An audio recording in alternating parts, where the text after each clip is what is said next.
But Chris, we're gonna have some fun here too. Let's Just come on, go. PG at the jump. We're gonna look at Texas schedule. You ready to go look at theirs? Oh, yes. Let's go This look at Texas schedule. this is Texas schedule, guys. This is who Texas got to play. Their home games will be Georgia, Kentucky, Mississippi State, and Florida. And they'll travel to A&M, which is such a punch in the gut to them, Arkansas, Vanderbilt, and then, of course, the neutral site game versus Oklahoma at the Cotton Bowl, which, of course, makes it even more intriguing is that Oklahoma gets one less home game. Texas get one less away game, which is, of course, a blessing for them in general. But we always consider North Texas is just Southern Oklahoma in general. But I'm looking at their schedule, and man, they've got a pretty favorable one too. I think the games is going to be tough for them. And y'all got to hear me on this. I know that no one wants to believe this, but I think that they're going to have a problem with that Texas A&M game. And I say that for this reason. A&M gets up 2 games a year, usually.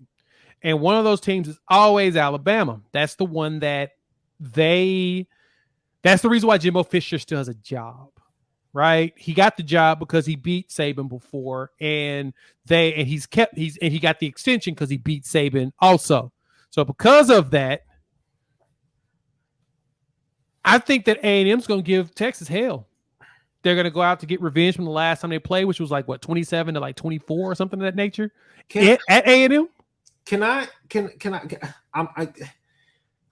on, Chris. Come on. Jay. Come on. You are you are extremely disrespectful. I don't have time for it. Okay?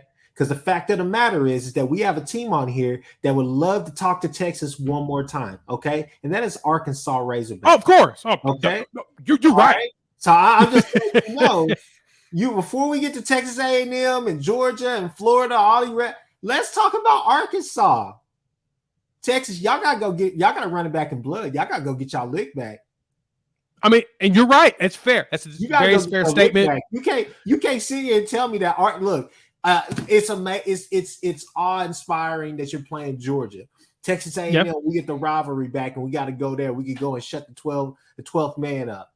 But Arkansas, oh no, I'm trying to come after Arkansas. I'm running out to deal with some scissors. I mean, I'm really trying to embarrass them, and we going there again.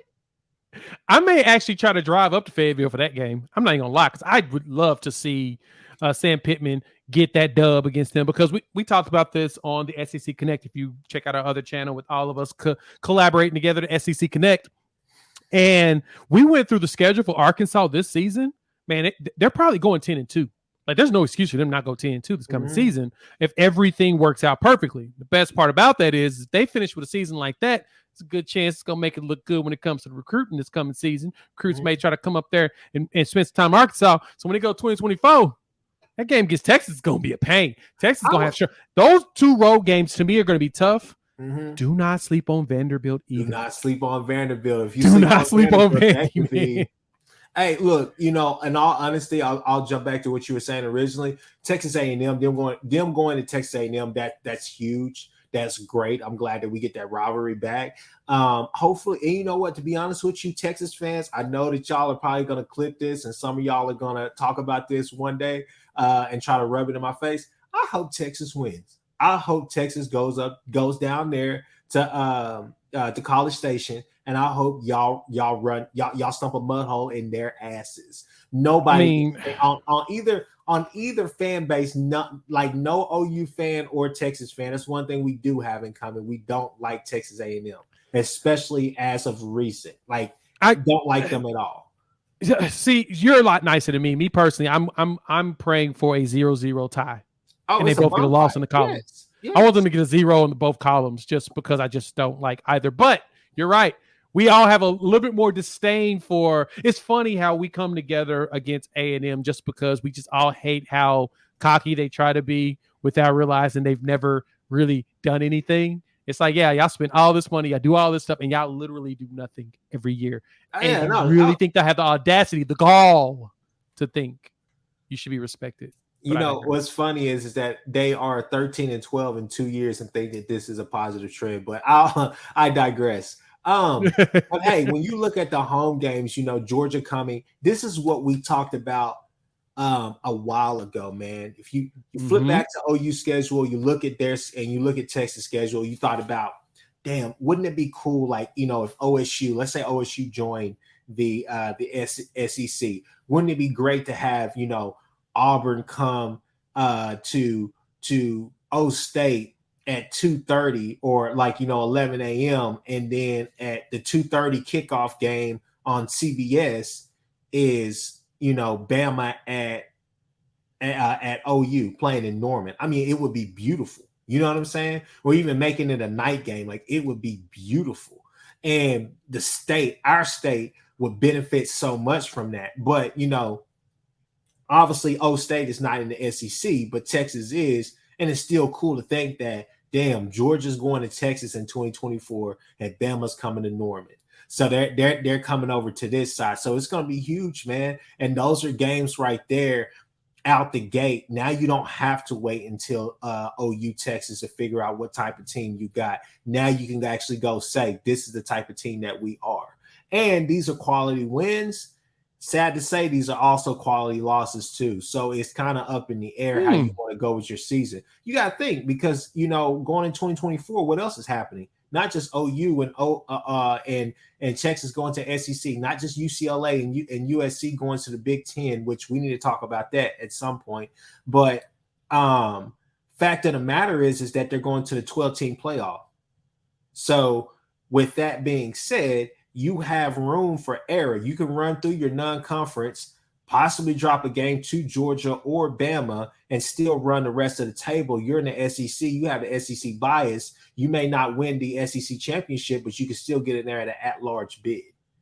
That's true. No, you're right. And yeah, especially if you're sitting there saying that their only loss is a 7-point loss to the SEC champion or to the SEC runner-up. You're sitting there saying that, okay, but we went and dominated everybody else, and we ever got a shot at them again, second time's a charm, So yeah, I'm curious to how many one-loss teams is going to be left once we get to the actual playoff side of things next year.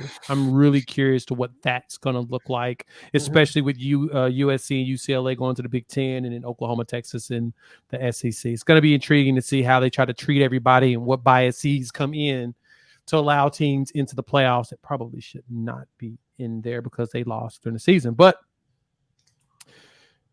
oh man, that Florida game in Texas, it's going to be a fun one. Mississippi State, I won't know better until this season. After this season, I'll have a better understanding. And I wonder if Stoops can keep the butt kicking of Texas streak going by going down to actual Texas Stadium and beating them with Kentucky. I wonder if Mark can keep the Stoops. Well, I think Mike is his linebacker coach, isn't he? He's not the D coordinator yet, is he? I would say linebackers probably. I'm not sure. I know he's linebacker coach. I don't think he's the DC yet. Let me see. Mike's defensive coordinator. I'm going to look it up right now. No, he's a linebackers coach. Yep. It's Brad White still. Brad White is still the defensive coordinator. So, all right. Whew. About to say Texas was going to get lucky. Get Mike Stoops out there, and it's going to be a problem. No, I mean, here's the thing. If you look at our schedule and you look at their schedule, the biggest thing is that every week you have to bring it simply because there's a different caliber of athlete at those SEC schools.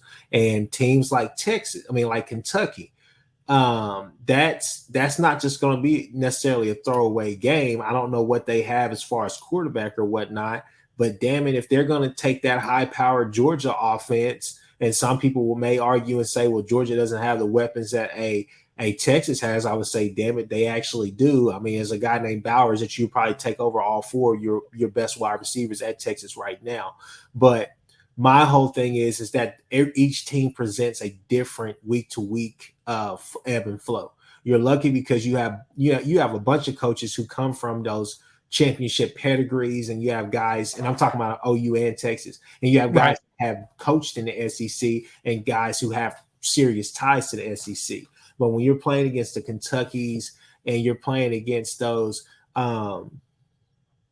who is that? When you're playing against Kentucky, the Missouris, different teams like that, especially on the road, what you have to realize is that those are the K-States, those are the TCUs. Once every Baylor's. those are the Baylors of the world, but with better athletes.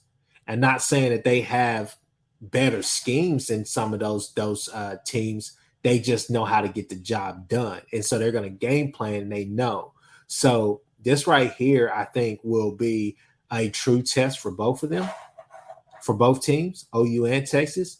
And I do think it depends on where you're at with those teams, how much of a gauntlet you think that each team has. Texas, to me, I will, I'll side with Nick. I think they got maybe slightly, by a slight margin, they do have the tougher schedule by a slight margin.